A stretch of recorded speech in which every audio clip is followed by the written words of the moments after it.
The red and blue lights rippled across the dark water as I tightened the last cleat hitch on my boat.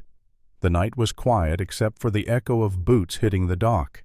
2 police officers were walking straight toward me. I already knew why they were there and who had called them. Standing at the shoreline, arms crossed, her platinum blonde hair catching the flashing lights, was Patricia Hindress. Everyone around Sunset Shores called her Karen. She looked like she'd just won a war. The thing was, she didn't realize she'd just lost it, because the boat she called the cops on was parked at my own marina. But to understand how I ended up with police officers questioning me on property you have to go back 3 months. When I first bought my house on Waterfront Drive, it felt like the start of a dream. A perfect 2-story craftsman with wide porches, sunsets that looked painted, and the sound of waves rocking against the dock. What made it even better was the surprise that came with it and inherited 51% ownership of the Sunset Marina, a small but historic dock beside the property. I'd worked hard all my life, saved every cent, and this place was supposed to be my peace. Then I met Patricia Hindress, the queen bee of the Homeowners Association. She'd been running the HOA for 7 years, and it showed. Always in her pastel cardigans, pearls, and heels, carrying that infamous 3-inch binder labeled Sunset Shores Compliance. She was the kind of woman who believed control was a hobby, and her HOA was the kingdom she ruled. The very first day I moved in, she showed up at my door with a plastic-wrapped welcome basket and that massive binder clutched under her arm. Her smile was so tight it could cut glass. "Welcome to Sunset Shores," she said, sugary sweet. "I've highlighted the most important HOA rules for you. Sections 4 through 17, they cover watercraft regulations." I thanked her, set the binder aside, and thought that was the end of it. Big mistake. Patricia didn't like being ignored. A few days later, when I backed my 24-foot cabin cruiser down the ramp for its first launch, she materialized out of nowhere, clipboard in hand, like some kind of HOA ghost. "Excuse me," she snapped. "You can't launch that boat here without HOA approval." I smiled, trying to keep things civil. "Actually, I live at 47 Waterfront Drive. My property includes marina access rights." Her face twitched. "That doesn't matter," she shot back. "All watercraft must be approved by the HOA before docking." That's when I dropped the bomb. "Actually, Patricia, I don't just have access. I own 51% of this marina. Bought it along with the Morrison property." She froze, the look on her face pure disbelief wrapped in fury. But that was just round 1. Over the next few weeks, Patricia went to war. She sent emails to the entire community with headlines like, "Unauthorized vessel threatens property values," and "Dangerous boating activity at Sunset Marina."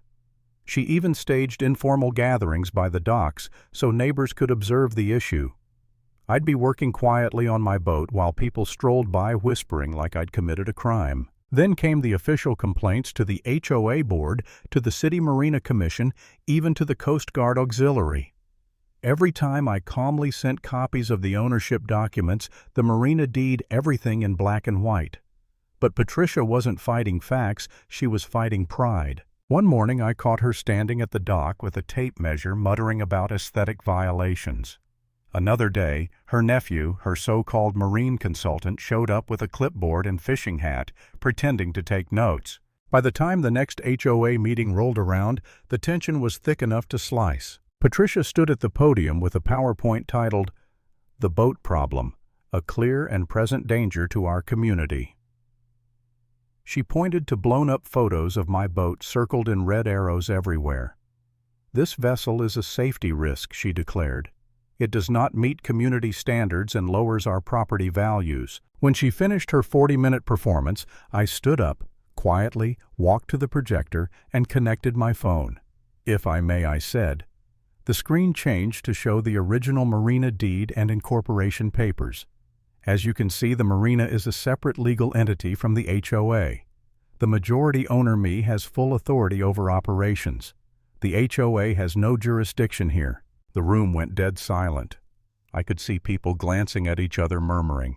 Patricia's face cycled through every color on a traffic light before she shouted, "That's impossible. I've managed this marina for 7 years." I shrugged. You managed it. I own it." That's when she completely lost it. 2 days later, I came back from a quiet morning cruise and saw flashing lights reflecting off the water. 2 officers were walking toward me. Patricia was on the shore phone in hand, smirking. "Evening, officers," I greeted them calmly. "Can I help you?" One of them, Officer Martinez, cleared his throat. "We got a call about unauthorized docking and trespassing." I nodded slowly and opened my phone. "Sure thing, officer. Here's the title, the deed, and the incorporation paperwork showing ownership mine." He scrolled through the documents, then looked at me, then back at Patricia. "Ma'am," he said, his tone changing, "this gentleman owns the Marina. You can't trespass on property you legally own." Her jaw dropped. But the HOA has rules. We have standards." Officer Chen, the second cop, stepped forward. "Ma'am, calling 911 for a non-emergency is a misdemeanor. You've wasted city resources over a personal disagreement." Her face went white. I didn't say a word. I just tied the last knot and pushed my boat gently against the dock. The wind carried her silence all the way down the shoreline. After that, the whole neighborhood lit up like a rumor wildfire. People finally saw Patricia for what she was. But even then, I felt tired. For a few days, I didn't leave the house. I kept wondering if this was worth it. All I wanted was a peaceful life by the water. Instead, I was the center of HOA chaos. Neighbors avoided eye contact. I caught myself thinking, maybe I should just sell my steak, move somewhere quiet. Then one afternoon, Tom Bradley from Unit 12 knocked on my door. He looked embarrassed, almost guilty.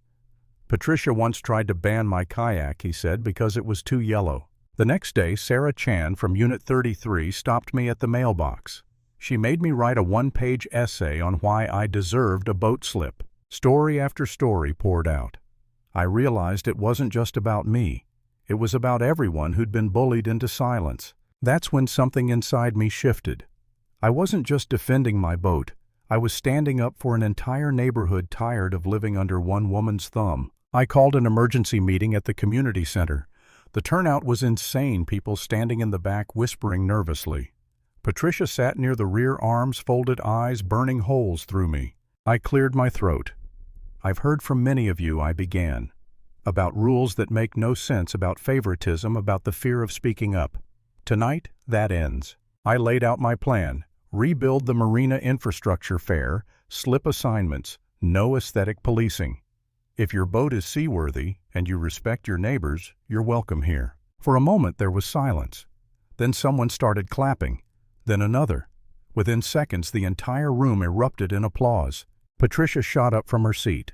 "This is a coup," she shouted. "You're destroying everything that makes Sunset Shores special." Before I could respond, an older man, George, a longtime resident, stood up.